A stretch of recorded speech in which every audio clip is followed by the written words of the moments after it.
Bonsoir à tous et à Tu veux que je toutes. fasse quelques photos? Ouais, si tu veux. Bienvenue chez Carib. Merci d'être venu pour cette soirée. On est extrêmement heureux d'accueillir en prolongation de la conversation qui est parue dans la moitié du fourbi, donc d'accueillir ce soir Ryoko Sekiguchi pour la retraduction du Louange de l'ombre de Tanizaki, et d'accueillir Zoé Balthus qui va ce soir être l'intervieweuse, donc en prolongation de cette conversation dans la moitié du fourbi. Avant de démarrer, je voulais simplement dire quelques mots, surtout pour parler de l'immense plaisir de relire ce très grand texte, parce que une nouvelle traduction, c'est une occasion formidable de reparler d'un texte comme ça. Ryoko Sekiguchi a fait une préface à ce livre qui est absolument magnifique, où elle parle du livre comme d'un grand texte naviguant sur la barque du temps. Et j'ai trouvé cette expression absolument magnifique. Le texte donc a été écrit initialement en 1933. Il avait été traduit en 1977 par René Siffert pour les publications orientalistes de France.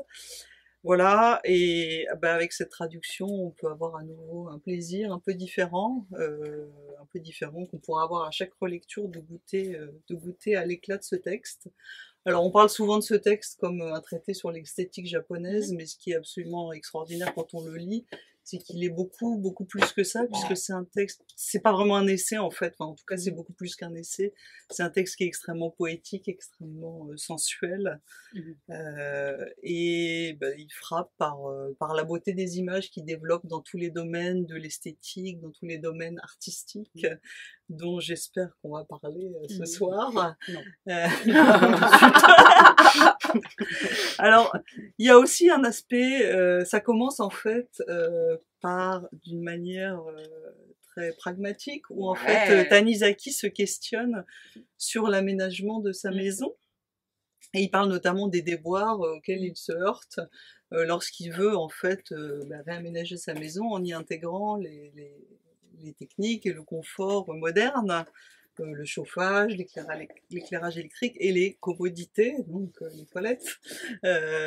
Et même sur un sujet aussi quotidien aussi, c'est extraordinaire. Et puis à la fois il y a cette poésie, et puis il y a aussi une forme d'ironie assez particulière.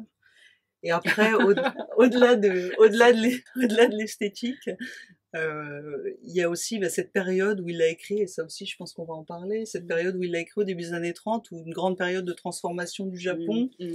Il y a eu le grand tremblement de terre de 1923, il y a beaucoup de reconstruction, les villes japonaises s'équipent en électricité. Et alors Tanizaki, qui est un grand connaisseur de la culture occidentale, fait beaucoup de comparaison et d'opposition entre la culture japonaise et la culture occidentale. Et moi, ce qui m'a frappé aussi en le relisant cette fois-ci, c'est les points communs aussi, puisque c'est un livre sur une esthétique qui est en train de disparaître, ou le monde dans lequel qui est son monde qui est en train de disparaître. Et en même temps, en Occident, il y avait aussi pas mal d'écrivains à cette époque qui parlaient de ça. Donc voilà, je suis extrêmement heureuse de vous accueillir ce soir et qu'on puisse parler de ce texte formidable. Je vous remercie à tous d'être là, et à Carib, comme d'habitude, de nous accueillir pour des soirées comme ça, magnifiques. Moi, je suis très contente de poursuivre notre conversation donc, de la moitié du fourbi avec toi, Ryoko. Et ça va me permettre de... tu fais bien. Ça va me permettre d'aller un peu plus loin que ce que nous étions dit en décembre, c'était, je crois. Et alors quand j'ai interrogé Ryoko, c'était en fait par internet. Elle était au Japon, à Kyoto, à la villa Kujoyama, et moi j'étais à Aix-en-Provence dans mon lit de jeune fille chez mes parents. Donc voilà, c'était original. Non mais c'était rigolo, c'était un matin avec le décalage horaire pour ça, et on avait fixé une heure, et voilà, ça s'est passé comme ça. Et c'était assez... t'avais une certaine lumière dans ta pièce, il y avait une autre lumière chez moi, et c'est vrai. Et on parlait de l'ombre. Oui. Donc voilà. S'il n'y a pas de lumière, il n'y a pas d'ombre. Exactement. Il faut avoir une petite lumière, presque. Ouais. Et Elle m'a fait visiter sa villa Ah oui. Fujiyama. C'était très Mon bien avec studio. l'ordinateur. Voilà. Donc c'était un beau moment pour écrire cette conversation. Enfin et alors voilà, moi quand j'ai lu ce texte de Tanizaki, c'était la traduction de Cipher. Bien sûr. Et je l'ai adoré, mais quand je l'ai abordé, je m'imaginais apprendre des choses sur beaucoup de choses sur la culture, enfin, Bien sûr. qu'il allait me dévoiler un mystère, le mystère asiatique Oui. et nippon notamment. Oui. Et puis quand j'ai commencé, j'ai été super surprise de ce que j'ai découvert. Et bon, et j'ai relu, c'était avec beaucoup de plaisir que je me suis attachée à lire ta traduction et celle de Patrick. Donc, hein, vous êtes à deux.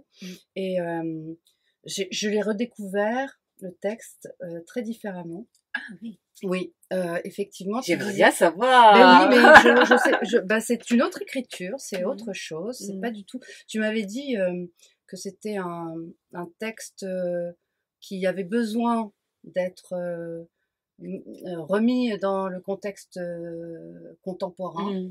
Et j'ai trouvé ça très intéressant. Et je voudrais que tu nous expliques ça. Alors, en fait, enfin, je vais commencer par parler d'une rencontre que j'ai eue cet après-midi aussi. Enfin, c'était une rencontre. J'ai fait un interview à un chef enfin d'un restaurant de sushi. Donc, pour écrire un article sur le thème de la cuisine authentique japonaise existe-t-elle? Bon, voilà. Et donc, ce chef parle du fait que quand il venait d'arriver, donc c'est un chef japonais, donc qui a été formé au Japon et qui a commencé à travailler déjà au Japon et donc qui a été en fait recruté à Paris et il a dit, alors, lorsque je venais d'arriver en France, j'avais une certaine image de la cuisine, de la vraie cuisine japonaise, et je voulais le transporter ici et transmettre ça en français. Et puis après, je me suis rendu compte que c'est pas vrai, parce que les poissons ne sont pas pareils, et il a dit quelque chose d'extraordinaire, le lot de la mer n'est pas pareil. Et il dit, alors chaque fois que je voyage en Espagne, enfin en Bretagne, je goûte l'eau de la mer. Et l'eau de la mer en Bretagne est en fait moins salée, plus minérale, plus ronde que en fait la plupart de l'eau de la mer, enfin qui est différent chaque région, mais au Japon. Et donc bien sûr, les poissons de Bretagne, même si c'est le même poisson, sont plus goûteux. Et donc il faut que je fasse quelque chose de différent avec le goût d'aujourd'hui et le goût de France. En fait, je pense que c'est ce que j'ai senti exactement quand j'ai traduit ce texte. C'est-à-dire, je pense que toujours, quand on commence à exporter des choses, quand on commence à faire les premiers essais pour faire comprendre aux étrangers, aux gens qui ne connaissent pas, donc ce qui était le cas de la première traduction de René Siffert, ce qui est une très belle traduction. Les gens ne connaissaient pas encore très bien ce que c'était la littérature japonaise. Donc je pense que, ma foi, quand on connaît que, par exemple, 2 ou 3 auteurs, Kawabata, Mishima et Tanizaki, il faut avant tout montrer que c'est un texte de grande valeur et que c'est une esthétique mais vraiment sublime. Bon, maintenant, je pense que 40 ans, plus de 40 ans, ils sont écoulés. Il y a beaucoup de livres qui sont traduits. On sait que la littérature japonaise, c'est pas que Kawabata Mishima et Natsume Soseki, et qu'il y a des jeunes auteurs et tout. Donc maintenant, je pense qu'en fait, c'est pas que le texte a changé, mais le contexte a changé, les gens ont changé aussi. Donc justement, comme disait ce chef, il disait, mes clients, en fait, même si ils pensent toujours venir pour chercher le même goût, même univers de ce que je fais, forcément, c'est pas pareil parce que ou aussi ils prennent l'âge et ils prennent l'âge pardon et que par ailleurs ils mangent la cuisine française qui change aussi. Et donc par rapport à ça, faire toujours la même chose, ça ne veut pas dire faire toujours la même chose. Donc en fait, c'est le même texte, mais ce n'est plus le même texte parce que vous avez changé et que nous aussi. Et que je pense que je pensais que ce texte était maintenant prêt à être lu sous un autre angle. Et puis aussi pour les Japonais aussi, c'est-à-dire que donc ce texte, l'original qui s'appelle Ierai-san, il n'est pas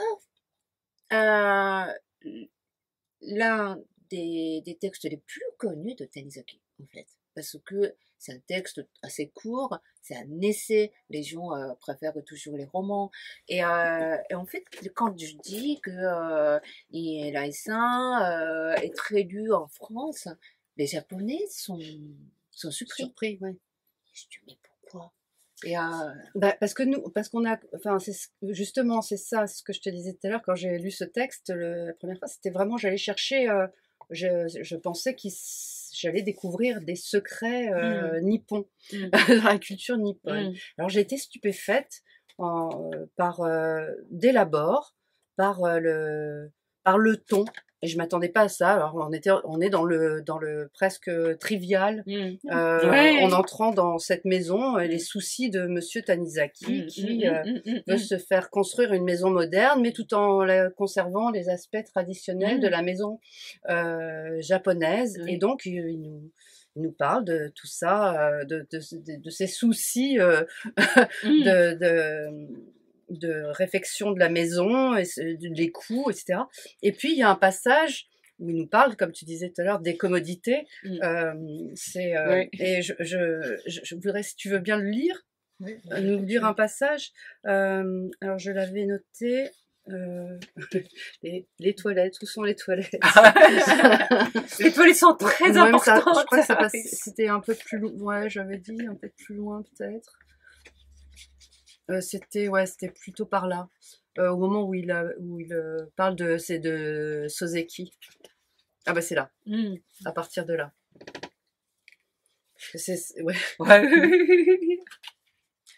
C'est bien.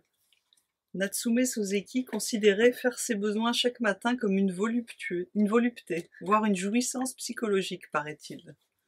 Pour goûter cette volupté, il n'est de lieu plus adéquat que des toilettes japonaises.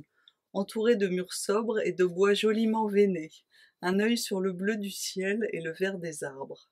Je le répète, un certain degré de pénombre, une propreté parfaite et un silence à entendre un moustique voler, telles sont les conditions absolues pour y parvenir. J'aime écouter le bruit de la pluie qui tombe goutte à goutte dans ces toilettes-là. Surtout dans la région du Kanto, avec leur ouverture longue et étroite près du sol pour le nettoyage. Je suis alors au plus près du son qui goutte de l'auvent ou des feuilles, vient éclabousser le pied de la lanterne de pierre et humidifier la mousse sur les pas de pierre avant d'abreuver la terre. Décidément, les toilettes sont le lieu idéal pour goûter toutes les nuances des saisons. Elles sont faites pour apprécier le bruit des insectes, le chant des oiseaux, les nuits de belle lune. Combien d'infinis motifs ont dû capter là les poètes de haïku de jadis. Aussi, n'est-il pas exagéré de dire que les toilettes sont l'endroit le plus finement pensé de l'architecture japonaise. Nos ancêtres, qui savaient rendre tout de façon poétique, ont créé un lieu raffiné, ont su enrober d'un imaginaire nostalgique l'endroit supposé le plus insalubre de la maison, le lier aux fleurs, aux oiseaux, au vent et à la lune. Nous touchons là au cœur de notre esthétique, et nous nous révélons d'une sagesse bien plus profonde que les Occidentaux, qui considère ces lieux comme tabous au point d'éviter d'en prononcer le nom en public. S'il faut faire un reproche aux toilettes japonaises, disons que, séparées de l'habitation, elles ne sont pas bien pratiques quand il faut s'y rendre en pleine nuit, particulièrement l'hiver où le froid vous pend au nez. C'est bon. Ah oui, C'est oui, génial. oui, oui. Alors voilà, moi j'étais complètement surprise. Bon, c'est un mystère de la culture japonaise, mais auquel je ne m'attendais certainement pas. Donc, Les toilettes, c'est là où il y a le plus de crises cardiaques parce que voilà, avec tous ces trous de tous les côtés, en hiver il fait froid. En hiver il fait froid et il fait sombre quand même. Mais ce que je trouve assez intéressant en fait au-delà de, c'est vrai, enfin il commence comme ça les toilettes, enfin il commence comme ça par parler de toilettes et après, enfin, vous savez ce qui s'est passé au Japon avec, enfin, les touristes qui seront au Japon. La première surprise, c'est toujours des toilettes. Encore aujourd'hui, mais dans un autre sens, parce que c'est très modernisé, tout est électronique, voilà. Quand vous ouvrez la porte, il y a presque une chanson, enfin la musique avec et puis, comme ça. On vous accueille, excuse-moi. Et voilà. Il y a eu, enfin, le jet d'eau et tout. Enfin, non, c'est c'est intimidant les toilettes japonaises. mais c'est drôle, c'est-à-dire que les Japonais, avec cette esthétique, continuent à toujours avoir une attention particulière à cet endroit, dans la maison, pour, en fait, enfin, je ne dis pas qu'il est joli, enfin, aujourd'hui, mais on sent quand même une attention que les Occidentaux n'ont jamais portée Ouais. dans cet endroit. Donc maintenant, il est au goût de contemporains et donc qui n'ont rien peut-être à voir avec ce que dit Tanizaki. Mais c'est vrai que c'est-à-dire qu'on n'a jamais oublié. C'est ça aussi ce que je voulais apporter avec cette nouvelle traduction, c'est que, bon, bien sûr, aujourd'hui, Tokyo est très illuminé, ça n'a rien à voir, le paysage hein, décrit par Tanizaki, mais peut-être il y a des choses qui restent, mais sous une autre forme. En fait, il y a une sorte de basso continuo qui est là. Mhm. Et aussi, qui est là aussi en France, et que ça se communique. Et que c'est aussi pour ça que tu ne faut pas lire simplement comme un livre d'une esthétique qui est propre aux Japonais, mais aussi c'est oui, et donc dans ce euh, passage, on voit bien aussi, enfin, j'ai été surprise aussi parce que je m'attendais pas à ce qu'il fasse mention des Occidentaux. Donc là, tout de suite, enfin, il fait une comparaison. Donc il rentre aussi dans le. Alors je pensais que c'était complètement japonais, donc il s'adressait aux Japonais, c'est le cas. ouais. Mais je ne m'attendais pas du tout à ce qu'il nous parle aussi de l'Occident, parce que c'est un livre qui parle aussi de Oui, l'Occident. oui. Parce que Tanizaki était, enfin, je ne dis pas l'un des rares, mais quand même l'un des de ceux qui pouvaient en fait parler très bien l'Occident, parce que il était vraiment passionné depuis sa jeunesse par la culture occidentale, par la littérature occidentale. Il lisait plusieurs langues. En fait, déjà, quand il était lycéen, il essayait de traduire de l'anglais, de l'allemand et tout ça. Et donc, bien sûr, je pense que aussi, quand la revue lui a passé la commande pour écrire ce texte, je pense qu'il y avait enfin, la revue s'attendait à ce que Tanizaki parle aux lecteurs japonais de l'Occident aussi, de faire une sorte de comparaison Orient-Occident, ce que quand même tous les écrivains de l'époque ne pouvaient pas le faire, je pense. Et, voilà, donc c'est aussi pour ça que je pense qu'il y a à la fois son désir de faire la comparaison Orient-Occident Et aussi, je pense que l'attente, il faut imaginer l'attente de l'époque des lecteurs pour qu'ils racontent ces deux mondes. ouais, ils attendaient qu'on leur parle de l'Occident. Oui, je D'accord. pense. Et Parce qu'il y a des gens, en fait, à l'époque, les écrivains qui pouvaient parler très bien, enfin, lui aussi, mais de la culture asiatique, par exemple. Bon, Tanizaki était en Chine, ouais. aussi, donc qu'il pouvait faire ça très bien, mais ou bien de... C'est un érudit. Enfin, tu me disais justement qu'il avait retraduit le dit de Genji. du Genji. Mm. C'est le dit du Genji, c'est le premier roman de l'histoire de la littérature. Il date du Xe siècle et c'est une somme. Enfin, je veux dire, c'est combien 2000 pages. Enfin, c'est un truc énorme et magnifique et c'est beau. Et mais moi, je dirais plus que érudit. Enfin, bien sûr, il est érudit, mais je pense qu'il est une sorte d'assoispé. Il est jamais, il est jamais rassasié. Et il veut toujours, en fait, ce qu'il veut toujours, c'est l'autre. Et c'est ça, en fait, qui est, je pense, aujourd'hui, dont on a besoin.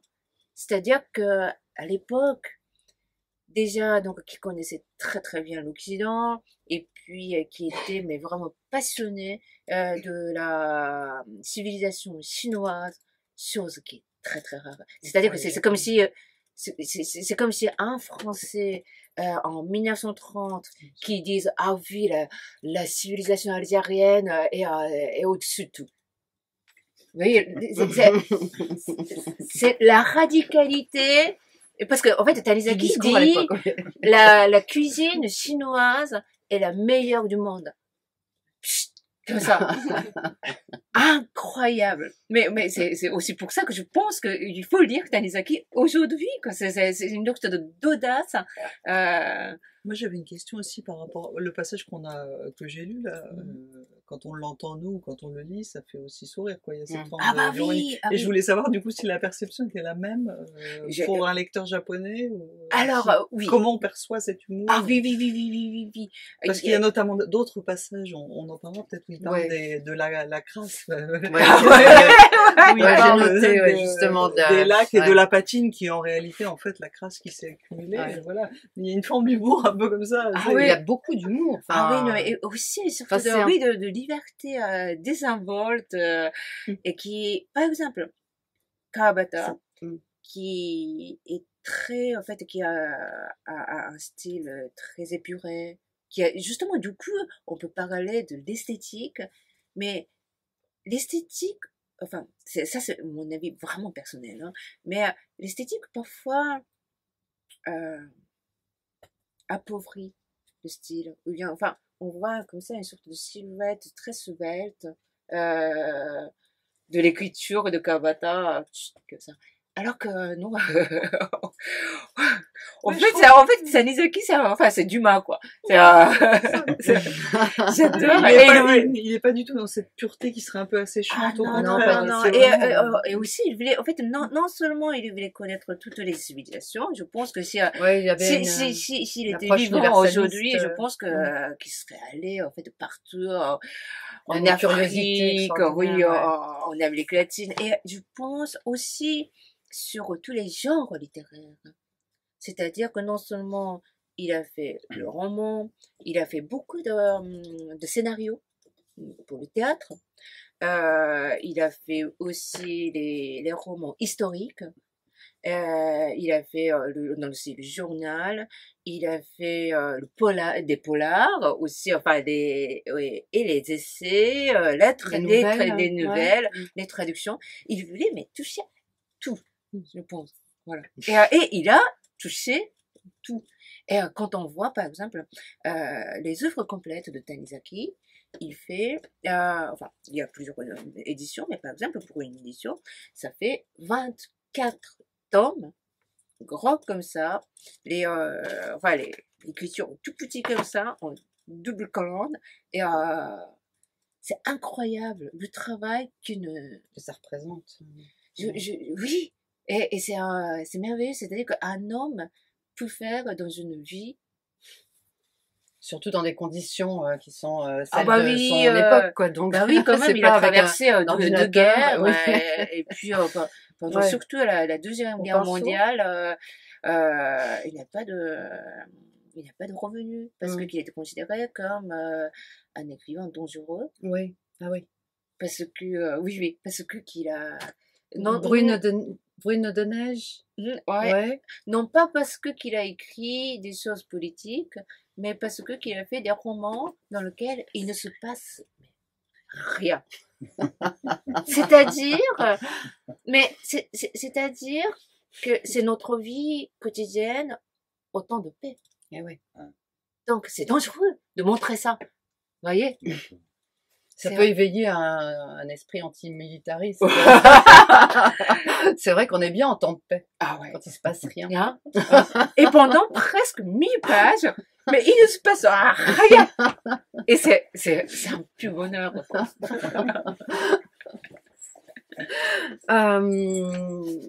J'ai une question sur la traduction. Alors, Oui. comment faire pour donner, en traduisant un texte qui date donc de 33, pour lui donner le caractère plus contemporain.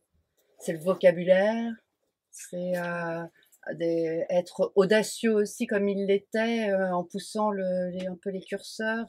Alors, je pense qu'il y a plusieurs choses. D'abord, il y a le côté technique et il y a le côté, disons, plus littéraire. Je parlerai d'abord de côté technique. Dans les années donc 70, lorsque la première traduction a été publiée, justement, les gens ne connaissaient pas beaucoup sur le Japon. Donc, il fallait tout expliquer. Donc, je pense que le travail de René Siffert devait être très, très difficile. Parce que quand on parle de l'architecture japonaise, on connaît rien.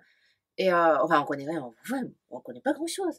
Et puis, c'est très difficile de parler, non pas par les images, mais par les mots, comment une maison est faite. Et donc, bien sûr, dans la première traduction, il faut mettre dans le texte une sorte d'explication, enfin, pas d'explication, mais voilà. Mais aujourd'hui, il y a beaucoup de gens qui sont allés au Japon. Enfin, tout le monde connaît les portes coulissantes, tout le monde On connaît, a le cinéma voilà, qui nous a aidés depuis. Oui. Voilà. Et donc, pas besoin d'expliquer plus que ça, parce que sinon ça deviendrait redondant. Donc, c'était le premier souci était de sonder, disons, le niveau de compréhension, la réception culturelle des lecteurs japonais qui sont censés lire, qui sont censés intéresser à ce texte aujourd'hui. Est-ce que, par exemple, je ne sais pas, un étudiant de 20 ans qui commence à apprendre le japonais connaissent des choses sur les maisons japonaises, ou bien, voilà, des choses comme ça. Aussi, il faut penser à la vie d'une traduction.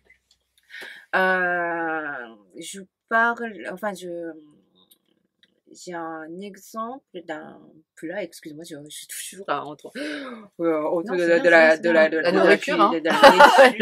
J'ai vu bien. Oui, bien sûr.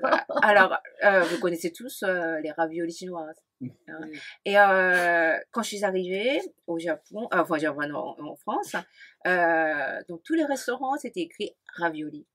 Mais ce n'est pas les raviolis, parce que la ravioli, c'est un mot italien. Mais voilà, mais on fait parce que ça ressemble à ravioli que qu'on donne le nom ravioli. Bon, depuis quelques années, les gens commencent à comprendre que en fait ravioli, c'est pas ravioli, mais que c'est plutôt jiaozi. Et puis bon, voilà. Et puis après, il y a les Japonais. Après, en même temps, il y a les Japonais qui commencent à vendre un peu les gyoza, donc c'est le ravioli, mais japonais. Et donc, il dit, ouais, alors, gyoza bar, ça s'appelle, vous savez, ça s'appelle en fait gyoza. Donc, en ce moment, pour traduire ce mot-là, il y a 3 mots. Donc, ravioli, jiaozi et gyoza. je pense que le souci de traducteur, s'il y a un roman pour traduire, enfin, dans lequel un personnage mange ce plat-là, comment on va traduire? Je pense que non seulement c'est de savoir quel mot est plus connu aujourd'hui, mais quel mot sera le plus connu dans Demain. 5 ans, par exemple. Et si c'est un roman, je sais pas, qui aura une vie de 5 ans, ça peut être 5 ans.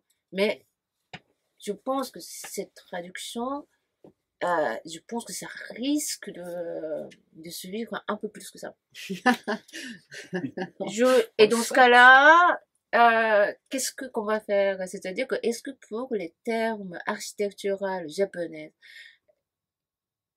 voilà, est-ce qu'on pense à ce qui sera dans 10 ans la compréhension des Français de la culture japonaise, dans 15 ans? Et en fait, c'était ça le plus difficile. Oui, j'ai noté que tu laissais des mots japonais d'ailleurs, enfin, en italique. Donc parfois on a anticipé, c'est-à-dire que peut-être ce mot japonais n'est peut-être pas encore très connu, mais que qu'on a parié que ça gagnerait la popularité dans 5 ans, ou bien voilà. Non, mais...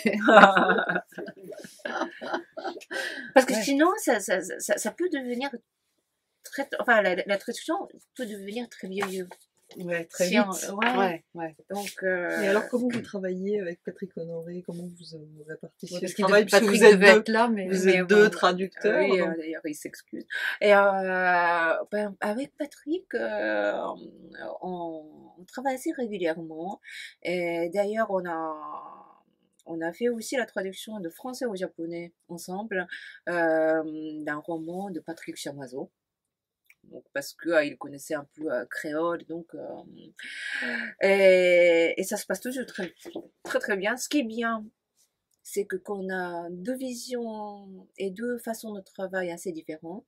C'est-à-dire que moi, quel que soit le texte, que ce soit français ou japonais, ou bien on a fait aussi la traduction ensemble des mangas, ou bien des polars, ou bien de jeunesse, tout ça. Je lis jusqu'à la fin. Lui, il ne lit pas. Et il ne lit qu'en traduisant. Donc, il est surpris tout le temps. Voilà. Et puis, il est à la place de lecteur. C'est ça. Voilà. Et moi, je suis à la place plutôt de l'auteur. Et puis, moi, je suis, enfin, surtout pour la traduction de japonais en français, à chaque, donc, je fais le premier jet. Le premier jet, mais en tant que, disons, informatrice, presque à chaque phrase, je mets des explications. Donc, s'il y a des nuances, je dis alors peut-être, je ne sais pas si tu connais, mais ça veut dire ça, ou bien ce mot, ça a cette nuance, ou bien, voilà, tu anticipes ces éventuels questionnements. Voilà, et puis aussi, justement les parties assez sarcastiques ou bien humoristiques, je dis bon voilà, ça c'est le point à rire. Oui, voilà, il faut le rire. Et ou bien je sais pas, allez, parfois à l'époque les lecteurs devaient penser comme ça. Voilà, donc toutes les sortes d'informations, ou bien les informations factuelles aussi. Et donc je mets alors, je sais pas, les lampadaires, voilà, c'était cette formule-là, donc je mets les photos, donc ah oui, tu mets des images. Voilà, d'accord. Et vous avancez comme ça. Et après, il m'envoie son 12e jet, et puis à 3e jet, 4e jet, donc on fait pas mal d'allers-retours. C'est du ping-pong. Oui, et finalement, ça prend, bien sûr, je pense, beaucoup plus de temps que quand on traduit tout seul. Mais ça nous procure aussi d'autres plaisirs, parce que je pense que, supposons qu'il pourrait traduire tout seul, ou bien supposons que je pourrais traduire Chamoiseau tout seul, je n'aurais pas eu autant de plaisir, on n'aurait pas eu autant de plaisir que de traduire à deux, parce qu'on découvre des choses, et puis on n'a pas toujours les mêmes visions, mais on a la vision globale de la littérature. En fait, ça c'est le même. La vision, enfin, ce qui doit être la traduction, ce qui doit être la littérature, c'est la même. Après, les interprétations ne sont pas toujours les mêmes, et c'est très bien parce qu'on peut en parler. Voilà. Maintenant, enfin, parce que l'heure tourne, donc il faut. Je voudrais parler de justement l'ombre Ouais. qui l'occupe. L'ombre et donc forcément la lumière, comme tu disais tout à l'heure. Tu me disais que l'ombre, c'est pas forcément justement l'ombre physique, enfin, ou en opposition à la lumière, mais c'est très métaphorique dans ce récit, dans cet essai, que l'ombre représente des tas de choses. Et on se rend compte tout au long de la lecture. C'est très intelligent, c'est très fin, il emmène les choses petit à petit comme ça. Et tu me disais par exemple que l'ombre, c'était aussi une réflexion sur le temps. Oui, alors je pense que bien sûr l'ombre a été, dans ce livre, l'ombre a été perçue toujours comme telle, c'est-à-dire que l'ombre clair-obscur. Et d'ailleurs, il faut retenir qu'en fait, lorsque le livre a été... Bien sûr, aujourd'hui, ce livre est dû aussi beaucoup par les photographes, par les cinéastes.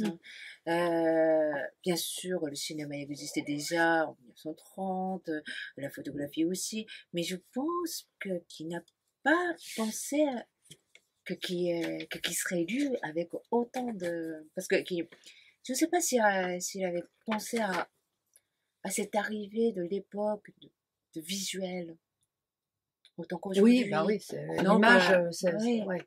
Donc il y a déjà ça.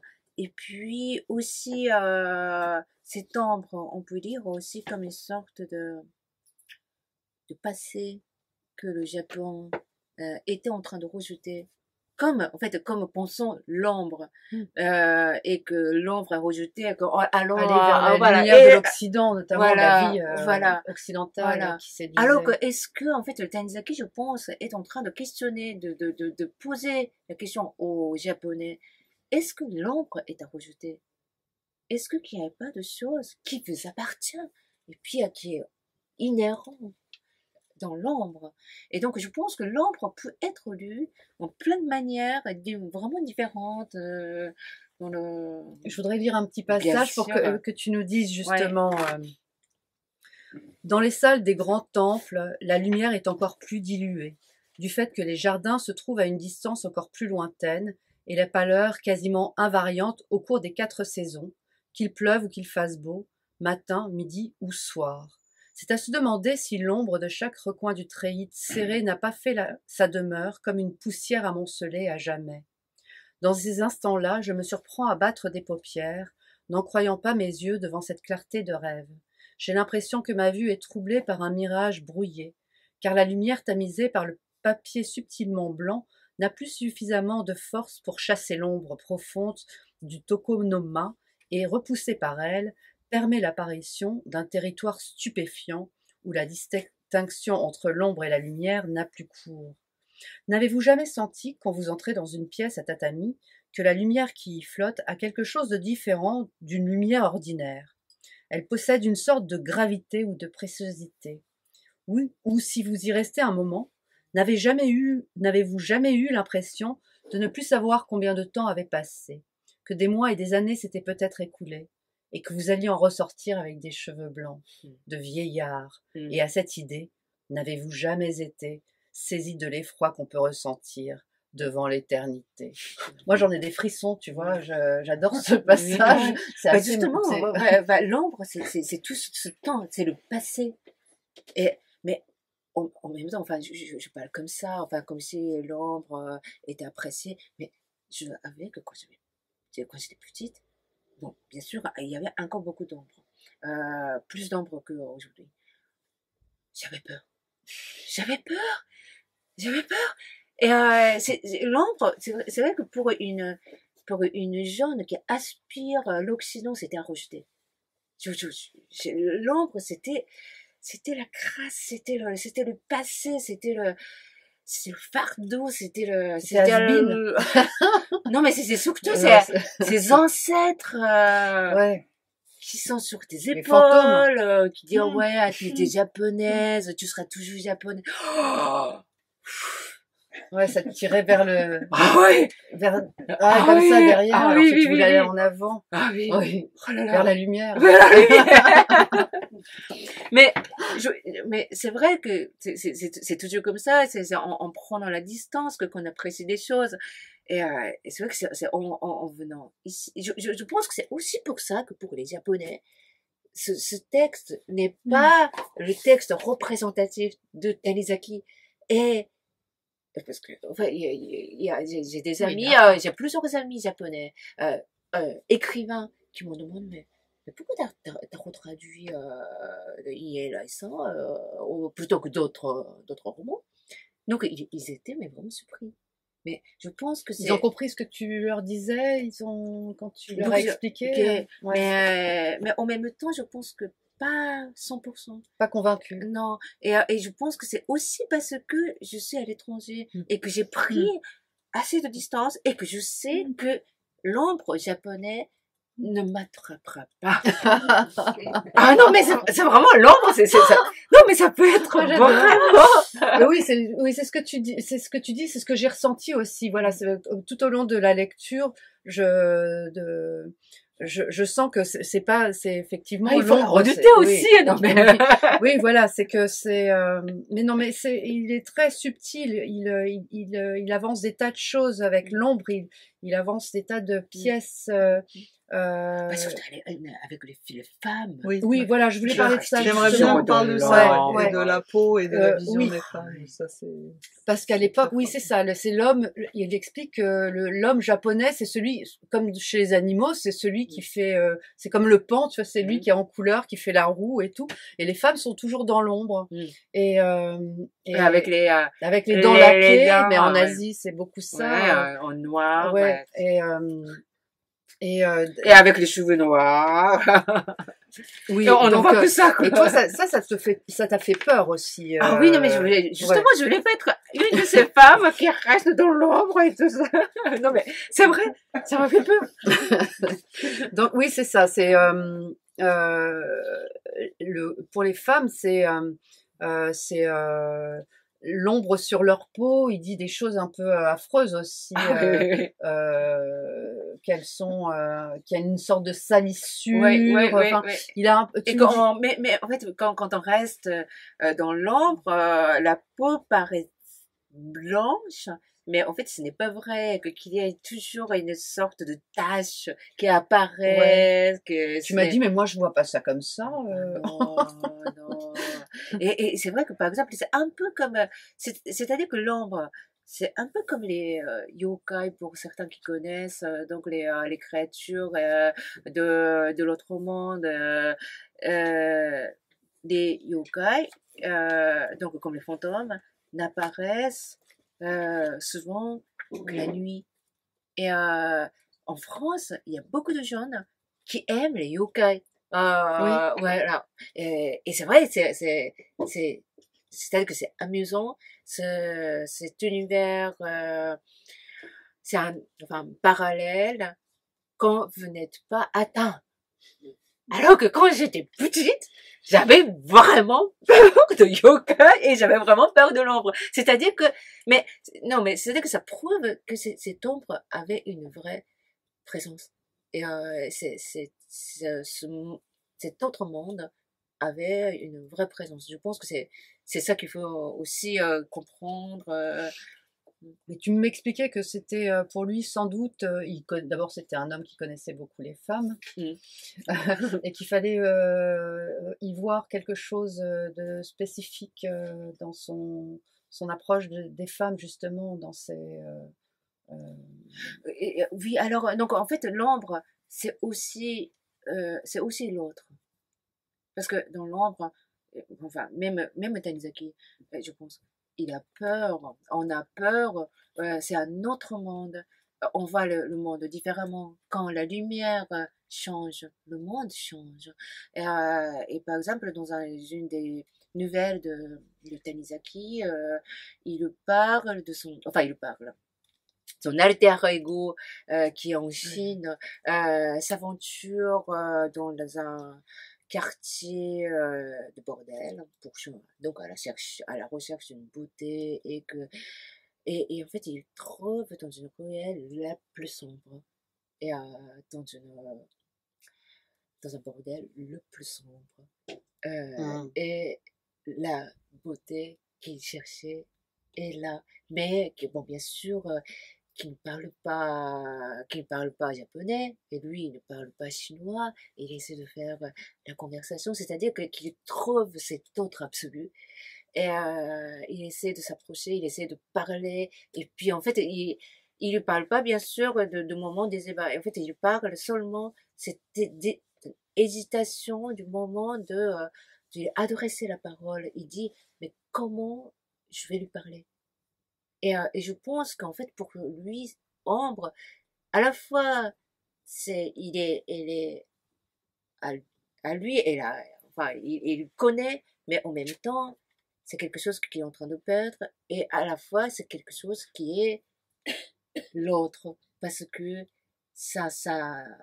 l'ombre appartient, c'est les femmes, c'est le monde des femmes aussi. Ouais. Donc l'ombre, c'est vraiment complexe. À la fois, c'est une partie de lui, à la fois il y a quelque chose qui lui échappe, et je pense que c'est aussi pour ça que ce livre, il ne faut pas le dire juste comme Un essai voilà, théorique, voilà, lui, ou bien ouais. de l'esthétique, parce que c'est aussi une manière, c'est un essai dans le sens de essayer de comment aborder l'autre en l'appelant l'ombre. Oui, je voulais lire ce passage justement sur les femmes. Je ne sais pas si c'est celui que tu avais repéré aussi, peut-être. Voilà vraisemblablement ce qu'était le corps des femmes. Quelques geishas et très vieilles dames de famille très traditionnelles ont encore parfois un corps comme cela. Et, et quand je les vois, je pense au bâton au milieu du corps des poupées. De fait, un tel corps n'est qu'un support à vêtir, rien d'autre. Le rembourrage de leur torse est constitué de linge et de vêtements enroulés sur plusieurs couches, et si vous les feuillez, il ne restera qu'un bâton malséant, comme le bâton d'une poupée. Mais cela ne posait pas de problème, car pour les habitantes du noir, il suffisait de posséder un visage pâle, le corps n'était d'aucune nécessité. Qu'il doit être difficile d'imaginer la beauté fantomatique de ces femmes pour les chantres de la beauté du corps sain des femmes modernes. D'autres diront que la beauté maquillée par une lumière sombre n'est pas la beauté véritable. Mais comme je l'ai dit plus haut, nous, les orientaux, là où il n'y a rien, nous faisons surgir l'ombre et cela crée de la beauté. Ramassant branchages et feuillages, je les lis et j'ai une hutte, je les délie et j'ai de nouveau la plaine, comme dit le poème ancien. Telle est notre façon de penser. La beauté ne réside pas dans les objets, mais dans le jeu d'ombre qui se crée entre les objets, dans le clair-obscur. Les gemmes de nuit émettent une lumière quand elles sont posées dans le noir, mais exposées en plein soleil, leur charme disparaît. Il n'y a point de beauté loin d'une disposition d'ombre. Autrement dit, nos ancêtres ont considéré les femmes comme des lacs parsemés de poudre d'or ou de nacre, inséparables de l'ombre, et les ont plongées autant que faire se peut dans le noir, les ont couvertes de longs vêtements à longues manches, d'où seul dépassait la tête, distinguée du reste. Certes, leur torse plat et sans équilibre est laid comparé à celui des femmes occidentales, mais nous ne pensons pas à ce qui ne se voit pas. Nous faisons comme si ce qui ne se voyait pas n'existait pas. C'est étonnant quand même comme vision. Mais je pense que, en fait, à la fois, bon, bien sûr, il y a ces... alors, c'est-à-dire que l'ombre est passé, et l'équivalent de passé, deux sens. C'est-à-dire que déjà, bon, bien sûr, à cette époque, l'ombre, comme il parle, n'était plus, enfin, l'ombre de oui, de parce ses que parents. je pense que qu'ils étaient déjà en train de perdre cette ombre-là. Et puis aussi, cette figure de femme comme ça, je ne pense pas que dans les années 30, ça existait. Non, mais bon, bah, Non, comme parce il que parle justement, quand on lit ses romans et ses nouvelles, on sait bien que c'est pas c'est pas c'est du plus tout, ça voilà, c'est pas du déjà. tout vrai. Alors que là, en lisant ce passage, ce qui ne vient plutôt à l'esprit, c'est justement l'univers de Dido Genji. Exactement. On ne Ouais. voit pas de toutes les femmes, c'est toujours, ça se passe toujours, Elles séduisent par des mouvements de manches derrière des voilà, paravents, mais voilà. Et ça, bah, même, enfin, même en Occident, les moments intenses de la nuit, on préfère qu'on ne voit pas tout. ouais. On préfère que ça se passe dans l'obscurité. Et je pense que les Japonais de l'époque, de Dido Genji, ont poussé, je pense que ce- ce plaisir, cette sensation jusqu'au bout pour dire que donc on ne sent que des bruits vraiment subtils et puis un peu de parfum et mêlé C'est de de la l'odeur du littérature aussi, corps, donc c'était voilà. pousser la poésie, l'esthétique, Et que sans ce que, en fait, paroxysme. par quoi on sent la présence de quelqu'un? Est-ce que c'est par la vision? Est-ce que c'est par l'odeur? Est-ce que c'est par le toucher? Est-ce que c'est par la voix? Et je pense que, voilà, ce qui se passe la nuit est complètement différent pour Tanizaki et je pense que c'est ça qu'on voit, qu'on lit. Et donc le passé qui vient de disparaître et le passé qui le projette voilà, en traduisant le Dido Genji. Mm. Je, Mais alors justement, au fur et à mesure, enfin, on se rend compte qu'il nous emmène quelque part. On ne sait pas trop où, mais c'est d'une subtilité absolue. Et en fait, il ne parle que, enfin, il ne parle que, non, c'est pas vrai, mais il nous parle aussi de littérature. oui. Le Ouais. sort de la littérature, Mm. l'évolution de la littérature. Mm. Et ça, bah, tu vois, là aussi, j'ai un frisson. Mais c'est vrai, ce qui est extraordinaire dans ce livre, je pense que qu'on peut lire aussi comme une sorte de l'art poétique. Qu'est-ce que c'est la littérature? Qu'est-ce que c'est ce qu'on est en train de rejeter? Et qu'est-ce qu'il y a à garder? Qu'est-ce qu'il faut regarder? Est-ce que vous n'êtes pas en train de devenir quelque chose et que, voilà, en voulant aller quelque part? Et, et c'est vrai que, non, en fait, il y a quelques chercheurs qui ont cette hypothèse de lire ce texte comme une sorte de parodie en fait, critique littéraire. Et je pense qu'il y a une part de vrai. Et en fait, après, à la fin, donc je me raconte, enfin, je sais pas, mais Non, faut pas voilà, spoiler. mais Comme on dit. voilà, à la fin, il dévoile un peu, il en Mm. parle. Mm. Et On a une explication. voilà. Mm. Et je pense que et Mais qui- il fait ça tout le temps, avec tout. C'est-à-dire que c'est la littérature à la fin. Mm. Enfin, il Mm. donne sa vision des choses. Mm. Il explique son ombre et sa lumière. Ouais. Mais il y a aussi la culture japonaise qui Mm. critique, qui va Mm. chercher en Occident Mm. tout le temps des Mm. tas de choses, Mm. alors que c'était pas forcément nécessaire. Mm. Mais il critique aussi l'Occident. Aussi Ah par oui, la même occasion, les ouais. Américains notamment et le Mm. racisme Oh là là, américain, c'est la suprématie américaine dans Ah, tout. Enfin, non, ouais, ouais. c'est impressionnant. J'ai apporté mon pinceau japonais. Mais ça, dans le texte de Tanizaki, tu nous racontes qu'est-ce qu'il pense de Ah ça? oui, parce que en fait, il dit que si le Japon, enfin, si, ou bien les autres pays asiatiques n'auraient pas été embêtés par la civilisation occidentale et qu'ils pouvaient avoir en fait l'acheminement, l'évolution propre, ils auraient eu leur évolution médicale, leur Ils auraient inventé technologie, leur avion ouais, différent, leur modernisme. voilà. Et jusqu'à aller à un pinceau voilà différent. À l'époque, ça n'existait pas, mais voilà le pinceau avec une cartouche là, mais Ouais. en fait c'est un pinceau. Et donc finalement ça. Et en fait, ils l'ont inventé, ils l'ont écouté, Tanizaki, parce qu'il disait, il le dit dans le texte, on aurait pu, au lieu de se servir des stylos à plumes occidentaux, on aurait peut-être pu inventer notre propre stylo, notre propre pinceau à encre, et ça a été fait depuis. Mais c'est pour ça que je trouve que, enfin, ce livre, de plus en plus, je trouve que c'est assez, et puis aussi salutaire, parce que, bon, même aujourd'hui, il y a beaucoup de pays, en fait, qui ont un problème avec leur modernisme et qui pensent qui n'ont pas eu leur modernisme, leur propre modernisme comme il faut, et qu'ils ont été, en fait, ravagés par l'Occident, etc. Mais, en fait, on peut être très très calme parce que on l'aura. Et puis d'une autre manière, et qu'on s'accommodera et que restons zen. Voilà, restons zen. Mais c'est assez surprenant parce que c'est vrai que moi, avant de traduire, je n'avais pas cette vision-là. Mais c'est vrai qu'on peut, on peut dire comme théorie littéraire, esthétique, d'architecture, sur la question de l'image, la question de femme, voilà, Orient-Occident.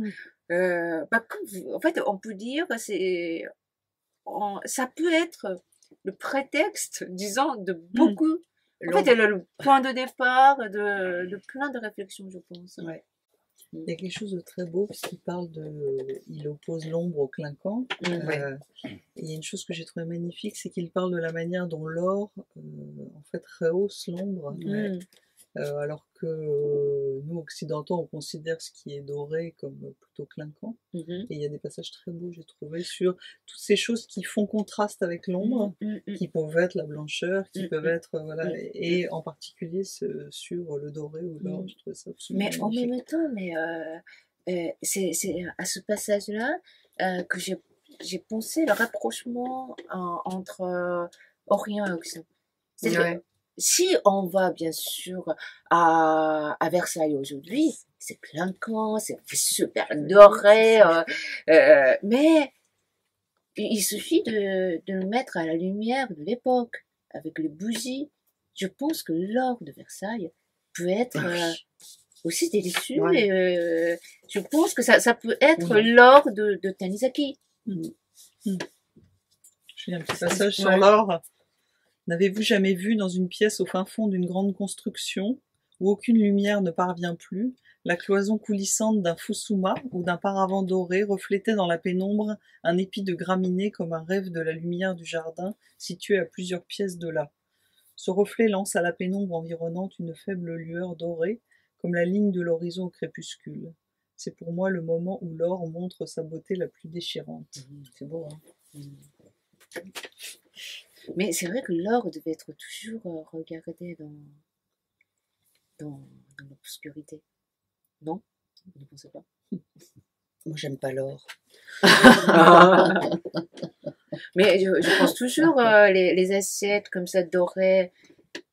À la bougie. Oui, c'est à la bougie que ouais, là, sous ces éclairages, ça c'est sourire.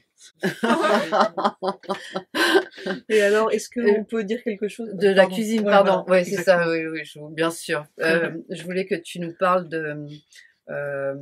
d'ailleurs, à ce moment-là, quand il nous parle des gâteaux, et il revient à Soseki et le Yokan, hein, c'est cette pâtisserie, et il parle du goût de l'ombre. Et évidemment, ça te va bien, ça, parce que tu nous as parlé dans tes livres du manger fantôme. Alors, le goût de l'ombre.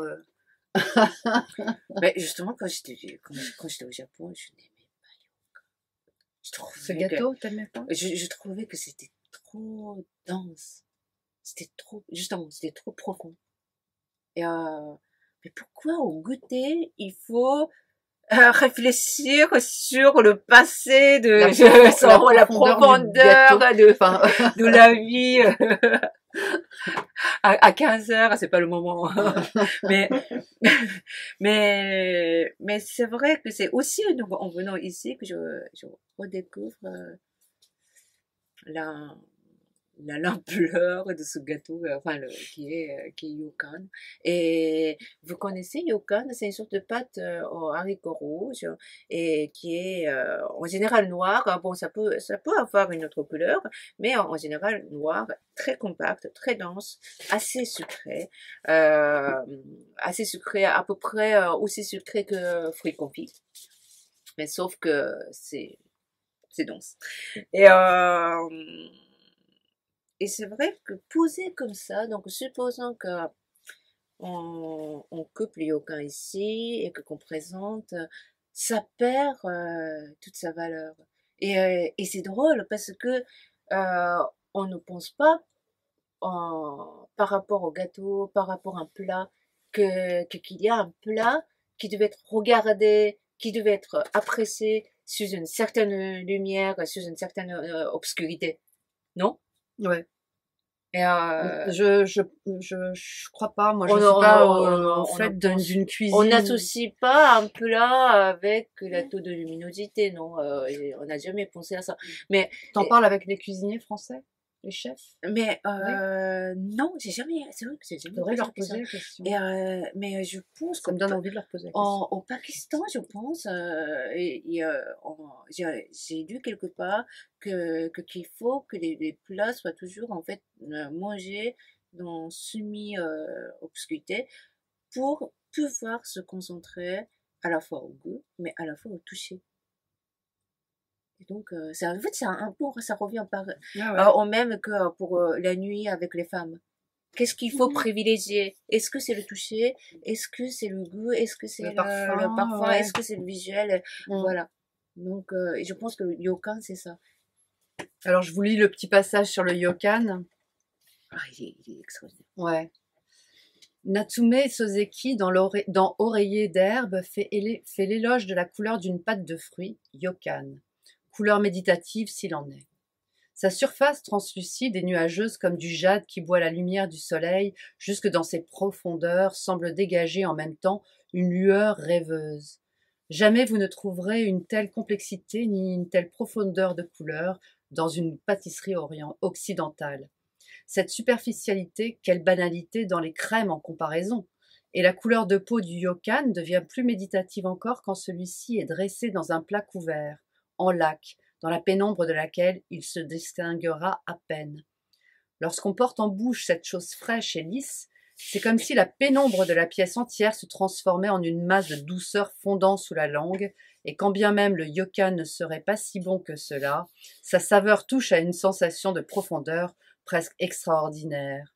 Sans doute tous les pays du monde travaillent-ils les couleurs de leur préparation culinaire de façon à les harmoniser aux teintes de leur environnement et découvert. Pour ce qui est de la cuisine japonaise, en tout cas, l'appétit vous quittera à moitié si elle vous est servie dans une assiette blanche sous une lumière crue. Ouais. Bah, justement, la pâtisserie, enfin, je pense que la pâtisserie, comme ça, la crème fouettée sur une assiette blanche, c'est un crime. Non, justement, mais je pense qu'il parle de ça aussi parce qu'il a connu l'autre.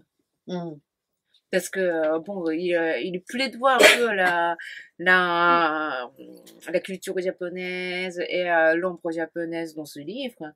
Mais n'oubliez pas qu'il a fait plein d'autres livres sur la beauté de femmes occidentales, sur la civilisation occidentale, sur et en fait, je pense qu'il a aussi connu le côté aérien, le côté presque angélique de la pâtisserie occidentale qu'il fait un peu l'avocat du diable aussi. Il faut pas justement, il faut pas prendre ça forcément au pied de la lettre. Il est beaucoup plus il est rusé. Ah ouais, il est Et donc je pense que justement quand on parle de yokan, il faut penser à ça aussi, de la blancheur, de d'autres valeurs, enfin d'autres univers en tout cas.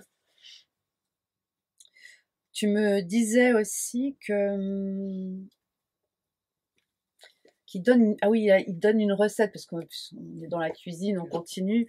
C'est avec les kakis, les feuilles de kaki, c'est ça de. Oui, Je te dis le nom de. Comment? Oui. Kakinohazushi. Et quand, voilà aussi, là, c'est pareil, c'est un peu comme la trivialité des toilettes. Là, il nous parle d'une recette de cuisine dont qu'il connaît, et tu m'as dit, mais il dit n'importe quoi. Enfin, pas n'importe quoi, mais c'est, elle est un peu ratée, sa recette. C'est sûr que c'est pas lui qui l'a fait. Enfin, on peut faire.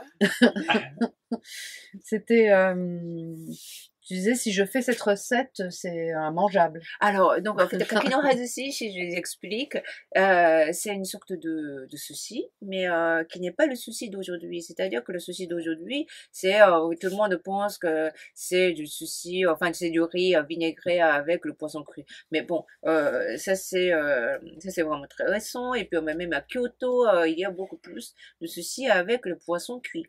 Alors, donc, Kakinohazushi, c'est dans la région de Nara, donc à côté de Kyoto, vous voyez, et que c'est un bout de riz et avec un peu de poisson, et puis on revêt dans la feuille de kaki, et qui a l'effet conservateur.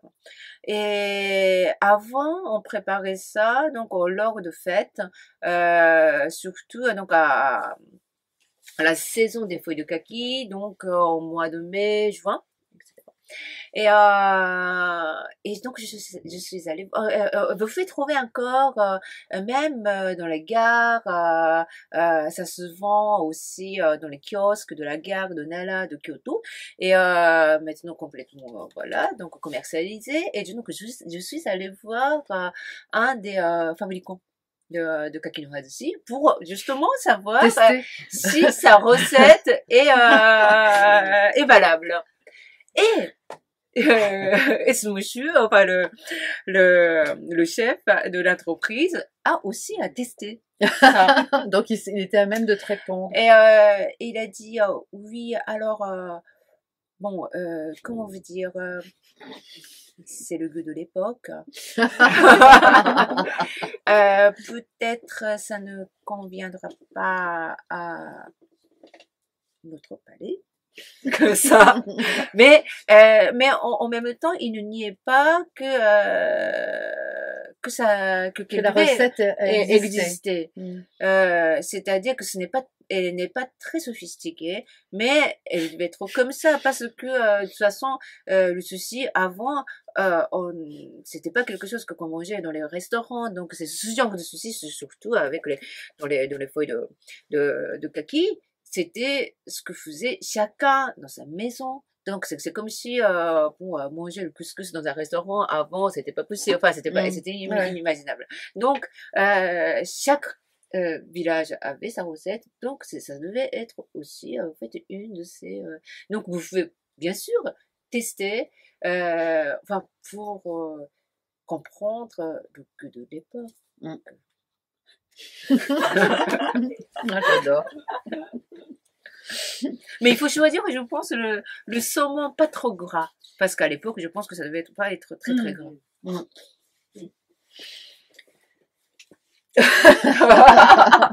Il faut pas trop vous en dire non plus parce qu'il faut le découvrir ce livre. Bah, oui. J'avais envie de lire encore un passage, mais non. On reste sur sa fin. Le dernier, bah, je vais te le laisser alors. C'était celui sur justement la laque et. Bon, ne vous inquiétez pas, il y a encore plein d'autres passages qui peuvent vous amuser. 39, 38. Tu peux dire peut-être à partir de là. Les cristaux produits traditionnellement dans la région de Koshu possèdent une vague opacité au sein même de leur transparence, ce qui leur donne une impression plus imposante. Quant à ceux qui sont dits paillés, parce qu'ils contiennent une formation opaque tout au fond, ce sont justement les plus appréciés. Jusqu'au vert, celui que les Chinois produisent sous le nom de qianlong, n'est-il pas plus proche du jade ou de l'agate? La technique de fabrication du verre était connue depuis fort longtemps, mais si l'Orient a fini par se laisser supplanter dans ce domaine par l'Occident et lui préférer la céramique, cela a certainement à voir avec notre mentalité. Non pas que nous détestions ce qui brille, mais nous préférons le brillant ombré, reposé, au clinquant superficiel. C'est un lustre éteint qui évoque la patine du temps, qu'il s'agisse d'une pierre naturelle ou d'un objet fait main. Et puis, le lustre de la patine du temps, c'est très joli à dire, mais parlons franchement. Il s'agit surtout du luisant de la crasse des mains. Les Chinois ont une expression, le brillant des mains, pour ce que nous appelons le sentiment de familiarité. Ce mot exprime l'idée que quelque chose a été touché et caressé pendant tant d'années que le gras, autrement dit ce qu'il faut bien appeler la crasse des mains, l'humecte naturellement. J'adore, ouais, J'adore. moi aussi. Ouais. Ça, c'est Tanizaki, ça. Vous ne le trouvez pas chez beaucoup d'autres écrivains japonais. Non, mais ça, c'est super Non, c'est Tanizaki. vrai. Ouais. Merci beaucoup pour cette présentation, cette prolongation. Merci de la à conversation. vous. Ouais. Merci beaucoup. Juste avant de conclure, je voudrais dire quelques mots. Alors déjà, je vous encourage, au-delà de Louange de l'ombre, à découvrir tous les livres de Ryoko Sekiguchi, et en particulier La Voix sombre, qui est paru en 2015 chez POL, donc qui est une suite de pensées sur ce qui reste d'une voix quand celle ou celui à qui cette voix appartenait n'est plus là. Voilà, c'est une méditation magnifique sur les voix des fantômes, les voix des disparus. C'est important chez les Japonais. Des voix qui habitent toujours notre paysage intérieur. Et puis bon, il y a toute cette collection de petits livres chez Magnifique, Argol ouais. qui sont magnifiques. Donc Manger fantôme. Il y a eu l'Astringent avant, et puis celui-ci, donc un petit livre exquis sur le mot fade, son sens, sa déconstruction. Alors ce qui est fantastique dans ces livres, c'est qu'ils parlent toujours de cuisine, mais aussi de poésie, de langue, de culture et d'ouverture à l'autre. Et dans ce sens-là, on est aussi très proche de ce dont on a parlé ce soir. Et puis je voulais dire quelques mots sur le premier roman aussi de Zoé Balthus, donc Parade jeunesse d'éternité, qui est aussi dans ce sens une ode à l'art. Et donc ce roman nous plonge dans la vie, les projets, les idées, en particulier un projet d'un groupe d'artistes à Paris, dans le quartier de Montparnasse, au moment de la Première Guerre mondiale. Donc en fait le livre commence au début au chevet d'un blessé de guerre qu'on reconnaît comme étant Guillaume Apollinaire, donc qui a été rapatrié du front et qui a été hospitalisé parce que il a un éclat d'obus fiché dans le crâne. Et puis on est avec Picasso qui lui rend visite et qui lui annonce que Jean Cocteau lui a proposé de réaliser les décors pour un ballet qui veut créer donc une commande, enfin pour les ballets russes de Serge Diaghilev. Et qu'il y a aussi Eric Satie qui fait partie de l'aventure. Et c'est un livre qui raconte, alors on imagine, quand on lit ce livre, tout le travail de documentation, de recherche, de lecture qu'il y a eu derrière. Et en fait, ce qui est extraordinaire quand on lit, c'est que tout ça est parfaitement, voilà, on sent que ça a été intégré, mais c'est un roman, quoi. C'est une belle aventure sobre, passionnante, et qui rend hommage donc à cette création qui est en train de se faire, donc à ce ballet Parade composé par Eric Satie selon cette trame imaginée par Jean Cocteau et autour d'un groupe d'artistes qui rassemblent. Donc il y a en particulier Picasso. Alors le roman raconte la collaboration comme ça fiévreuse entre tous ces artistes. Il y a des très beaux portraits qui sont très justes, parfois qui sont des portraits fragiles, certains personnages comme celui de Cocteau, parfois qui sont poignants. Et puis bon, il y a un portrait que j'ai trouvé vraiment solaire, qui est celui de Picasso, qui est magnifique parce que ça raconte ses amours. Et puis ça raconte aussi la manière dont ce projet-là va apporter une impulsion décisive et une transformation dans la trajectoire de l'œuvre de Picasso.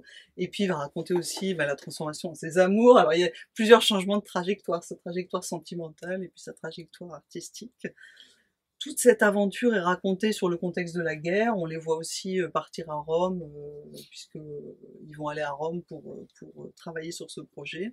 Donc il y a le contexte d'arrière-plan de la guerre, il y a leur ténacité, leur rivalité, leur inconscience aussi de toute la provocation, de tout ce qui est en train de se faire, et puis de ce groupe d'artistes qui va devenir des artistes universels, intemporels. Voilà, donc je vous encourage à acheter, à lire ce roman, qui est très juste, très sobre et absolument passionnant sur cette époque. Oh, merci.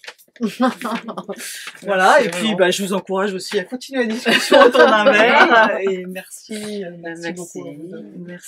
Merci à vous tous, Hugues aussi là-bas. Merci à vous qui êtes venus.